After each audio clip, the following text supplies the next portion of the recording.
10 साल बाद। अब अर्जुन 17 साल का हो चुका था। जैसे जैसे वो बड़ा हुआ था, वैसे वैसे उसकी पर्सनालिटी और भी आकर्षक हो गई थी। पिछले पूरे 10 सालों से अर्जुन उसी शहर के अंदर रह रहा था। दिन में वो छोटे मोटे पार्ट टाइम काम करके अपनी जिंदगी चलाता था, लेकिन रात होते ही उसका असली रूप सामने आता। वो अपने युद्ध शरीर के साथ डोम से बाहर टेलीपोर्ट हो जाता और हर रात उन मॉन्स्टर्स का शिकार करता।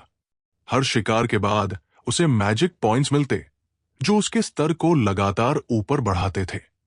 मगर आज तक वो ये समझ नहीं पाया था कि आखिर ये पॉइंट्स सिर्फ उसे ही क्यों मिलते हैं।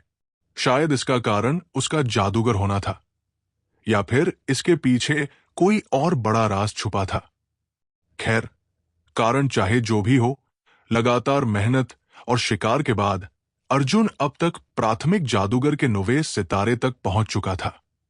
इधर दूसरी तरफ अमृता और उसकी टीम को उस एलीट मॉन्स्टर का शिकार करने के बाद प्रमोट करके कमांडर की रैंक दे दी गई थी। इन सालों में अर्जुन ने इस दुनिया के बारे में कई गहरी बातें भी जान ली थी। असल में ये कोई और दुनिया नहीं, बल्कि पृथ्वी ही थी। आज से 500 साल आगे, यानी साल 2500 की पृथ्वी।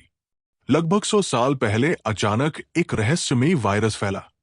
इंसानों की मौतें शुरू हुई और कुछ ही सालों में पूरी आबादी का सिर्फ 1/3 हिस्सा ही बच पाया।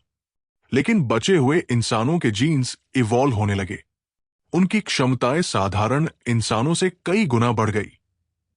मगर यह बदलाव सिर्फ इंसानों तक सीमित नहीं था, जानवर भी बदल गए। उनकी चमड़ी इतनी सख्त हो गई थी कि गोलियां तक उन्हें नुकसान नहीं पहुंचा पाती थी।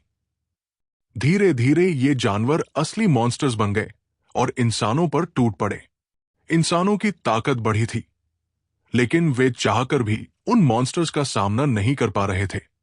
इसी मजबूरी में इंसानों को अपनी पुरानी बस्तियां छोड़नी पड़ी और उन्होंने सुरक्षित डोम्स में रहना शुरू कर दिया।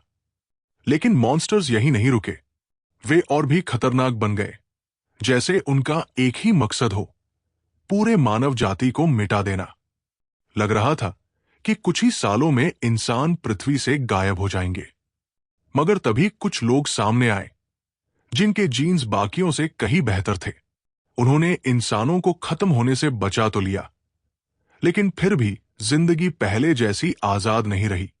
साधारण लोगों का जीवन अब सिर्फ इन सुरक्षित डोम्स तक ही सीमित रह गया। उधर अर्जुन की अपनी जिंदगी भी आगे बढ़ रही थी।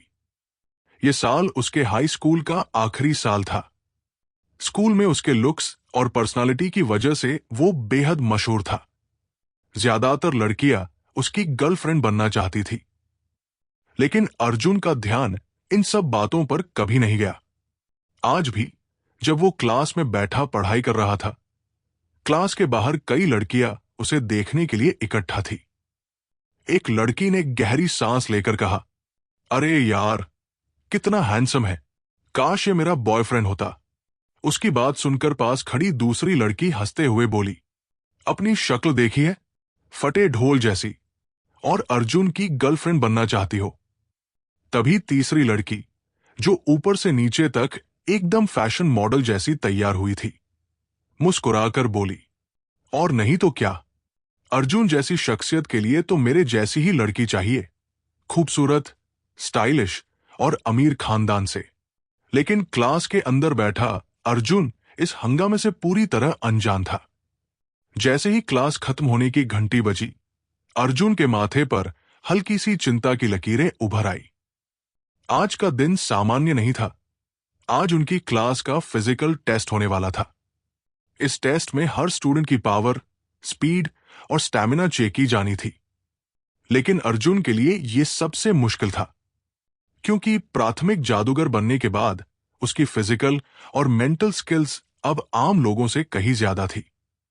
यहां तक कि कुछ ट्रेन्ड वॉरियर्स भी अब उसका सामना नहीं कर सकते थे। उसे समझ नहीं आ रहा था कि अपनी असली ताकत को कैसे छुपाए। अर्जुन सोच ही रहा था कि तभी उसके दोस्त विवेक ने उसका कंधा पकड़कर हिलाया। अबे कहाँ खो गया भाई? अर्जुन ने झट से होश संभाला और हल्की मुस्कान के साथ बोला, कुछ नहीं, चल टेस्ट के लिए ग्राउंड पर चलते हैं। दोनों धीरे धीरे स्टूडेंट्स की भीड़ के साथ स्कूल ग्राउंड की तरफ बढ़ गए। स्कूल ग्राउंड आधे फुटबॉल स्टेडियम जितना बड़ा था। आज वहां पर हाईटेक मशीनें लगी हुई थी जो हर स्टूडेंट की क्षमता नापने के लिए बनाई गई थी। कई बच्चे पहले से लाइन में लगे हुए थे। कोई अपना टेस्ट दे रहा था तो कोई दोस्तों के साथ चीयर कर रहा था। अर्जुन और विवेक भी जाकर लाइन में खड़े हो गए। भीड़ में हलचल थी। हर किसी की नजर सामने लगी सबसे बड़ी मशीन पर थी, एक ऑब्सिडियन डोम जैसी दिखने वाली मशीन। बच्चे एक एक करके अंदर जा रहे थे। जैसे ही कोई अंदर प्रवेश करता, मशीन के बाहर लगे मॉनिटर पर उसकी परफॉर्मेंस लाइव दिखने लगती। अर्जुन ने जिज्ञासा से आगे देखा। स्क्रीन पर जो दृश्य दिखा उसने उसे चौंका दिया।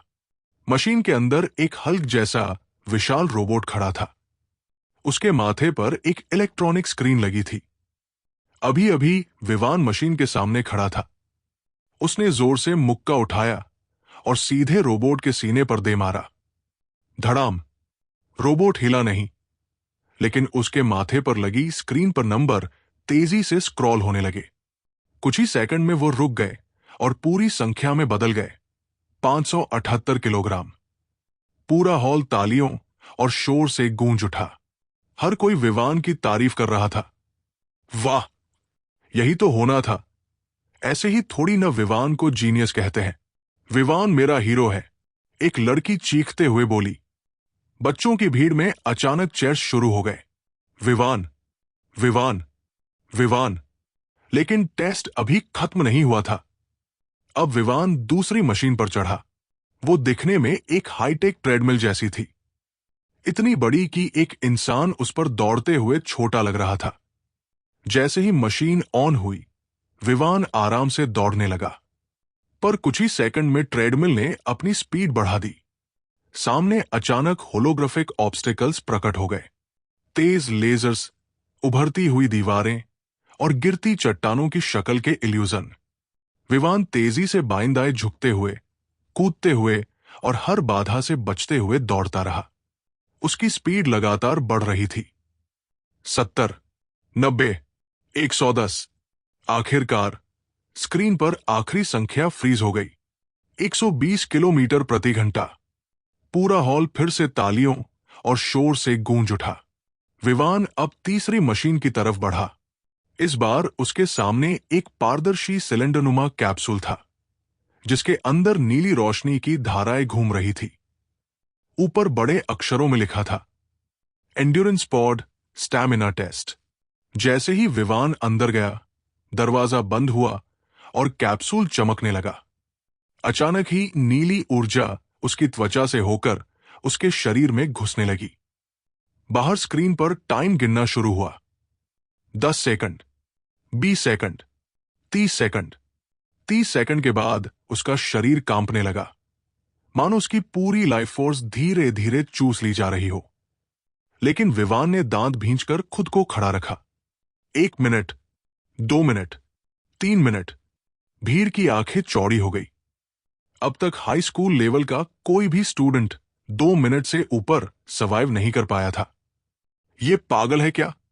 इतनी एनर्जी ड्रेन के बाद भी खड़ा है। आखिरकार स्क्रीन पर नंबर चमका। 5 मिनट 12 सेकंड। पूरा हॉल तालियों और शोर से गूंज उठा। आज तक किसी भी हाई स्कूल स्टूडेंट ने स्टैमिना टेस्ट में इतना स्कोर नहीं पाया था।